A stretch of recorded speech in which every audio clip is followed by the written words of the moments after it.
I need to ask Paul a question. Yes. It's about prison. Okay. Now tell me about that story about that chronic masturbator. Oh, no. You're just gonna tell us about that. Please. It's okay. It's a podcast. It's all right. Yeah, Go just for it. Chronic Chronic masturbator. all the time. Yeah. Listen to Paul. Jesus. Yeah, I don't. Just say it. You want me to- It's all right. Yeah, go get into it, man. This, okay, No, well, not at the breakfast table. No. I've had breakfast in the morning, so it's all right. But Yeah, listen to this, man. Listen to this. Yeah, I'll tell you the story, but there's obviously other stories. Yeah. But a lot of prisoners, obviously, in that incarceration process, are limited in their access to a lot of things.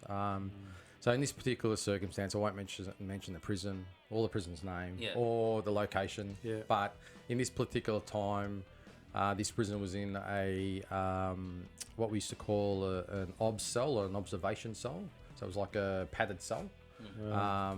And they're very limited. So they've got, we call it a smock, which is it can't be teared. It's to prevent self-harm and to prevent possible suicide or attempted suicide. So the material that they use is non-root proof, so they can't do anything to themselves. Hence why it's an ob cell. There's a camera in the cell, and at this particular location I was working at, we had a monitor in the officer station, and then each ob cell has a camera, so we sit there and we observe, and then obviously based on whatever the assessment by the psychologist or whatever clinical doctors have made an assessment on this person, they'll say, okay, this person requires a time frame of observation. So in this particular case, this guy had 30-minute obs.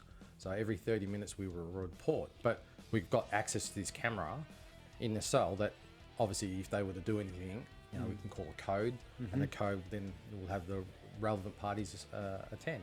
So in this situation, we're sitting there, and there was actually about 3 or 4 of us at this officer station, and this guy had, and there used to be like a, because they've got nothing inside the cell, and the only access they have, and there was a TV in this particular setup, and it was behind a perspex, like a perspex screen. Yeah. So there was a TV, and any time he saw a female on the screen, it didn't matter, and I know this sounds weird, but whether it was a child or an adult, this guy would get his old fella out, because he's in a smock, remember, so he's got nothing on, and this guy just have a trying to commit suicide by just jerking off. I'm trying to picture. I'm trying to get we're picturing. Yeah. Like, just imagine a nude bloke having a tug. Yeah. Hung like a donkey. He was Donkey Kong. He would sit there because he had no access to anything. You know what I mean? So when he saw something, and I think it's that whole killing time. You don't realise these guys are. And in this particular situation, they're blokes, mate. Yeah, but this guy, he obviously had some mental issues, hence why he was in the observation cell. But you remember, these guys are locked down for 23 hours a day, and they have a 1 hour run out. And that 1 hour run out is that vitamin D that we love so much. When you go outside and you get that, that sun ray. Yeah. These guys get 1 hour outside, and the rest of it's locked down for 23 hours. So they get very limited outside time. So, think of a caged monkey, or a caged dog.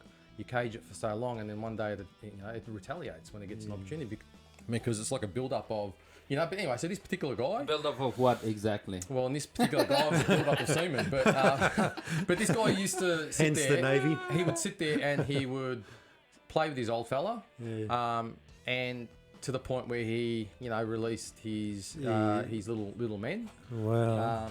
And he would. I've been told, I can't I've got no scientific research on what semen is, but apparently it's high in protein. And so yeah. But anyway, it's not supposed to be. It is high in protein. Yeah. So I'm like, okay, so what but anyway, so he would thank you for coming. So anyway. So he was self-harming, basically. Self-pleasuring, I think. That's probably the words to use. But he would then ejaculate, and he would consume every bit of semen that are you serious? Yeah, lick his fingers and pull down the shaft, and so we used to sit there, and sometimes we would have. Got to get out more. Yeah, well, and this again, the unit was full of these extremely entertaining characters. Is the best way I can explain it. It was a mental health unit, and so you've got people talking about things.